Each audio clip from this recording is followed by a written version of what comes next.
Tantra is often understood and misunderstood at the same time as a way to learn how to go into deeper connection with our partner.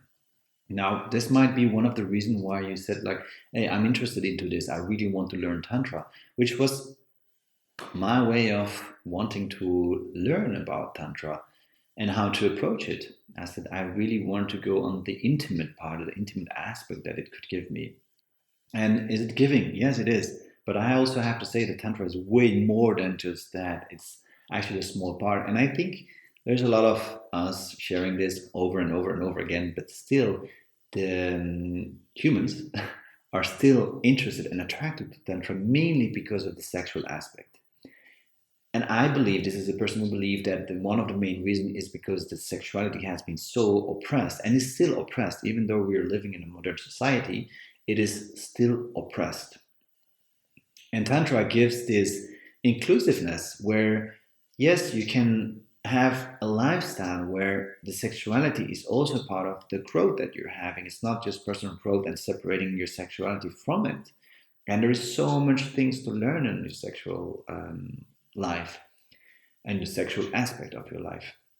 So Tantra coaching is it's not just one aspect, it's all the aspects together. So even though it's a word that is commonly used to relate towards sexuality, it is englobing everything. It's somehow, I would say, it's somehow relationship coaching, it's man coaching, it's intimacy coaching, it's everything. All the coaching is actually there. You can even include professional and business coaching into Tantra if you really want to. Now, this is, of course, not my aspect, but I know they are. So, Tantra is mainly a word of inclusiveness. It's including everything. Everything is included in Tantra, even though we have the first idea of Tantra as I want to go into intimacy, and this is our call. It's fine. It's welcome. It was my call. It might be your call, and it's welcome. So, what are you doing into Tantra coaching?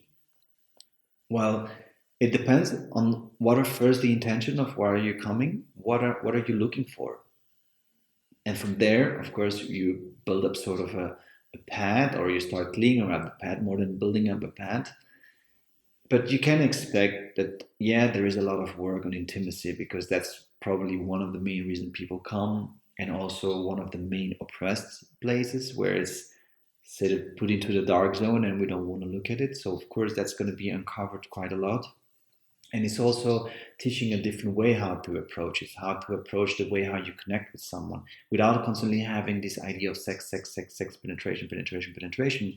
It's showing that there are different levels how you can connect with someone and different stages, the way how you also approach it on a more honoring way, more ceremonial way, without having to constantly focus on that. Only focused on the ceremonials. And yes, I'm just doing spiritual sex with everyone, and I deny all the other animalistic sex, which is more connected to the porno sex.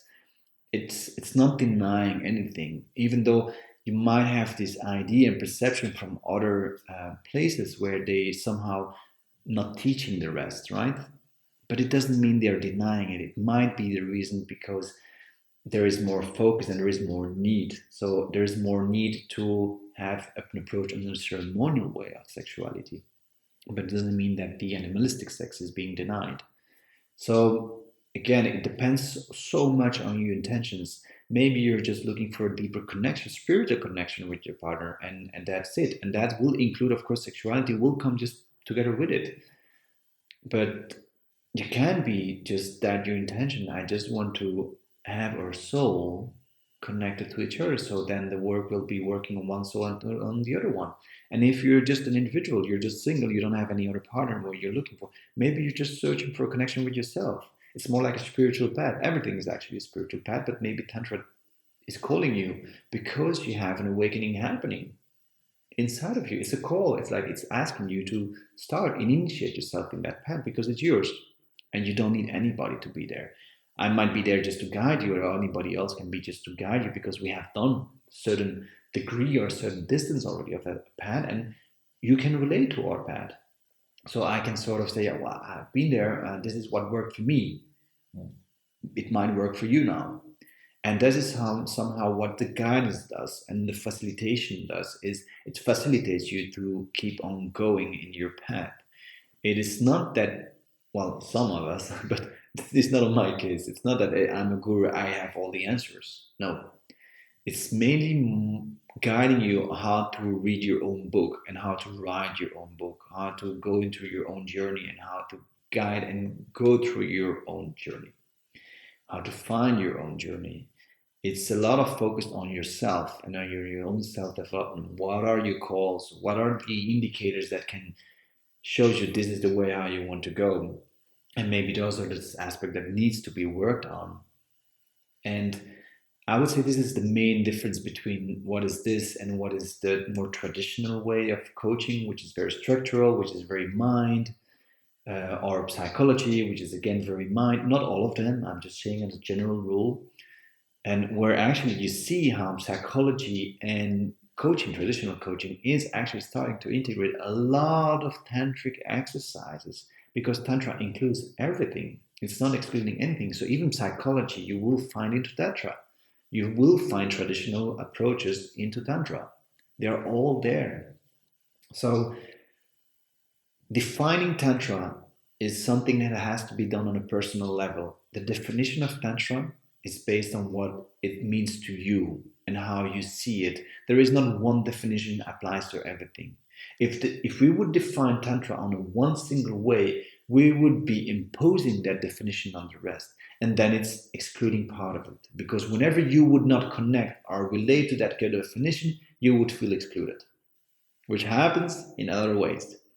And that's the major thing why I choose Tantra as my base, as the way how I grew and where I say I embrace it. Tantra is my call, even though I might not look tantric for many of them.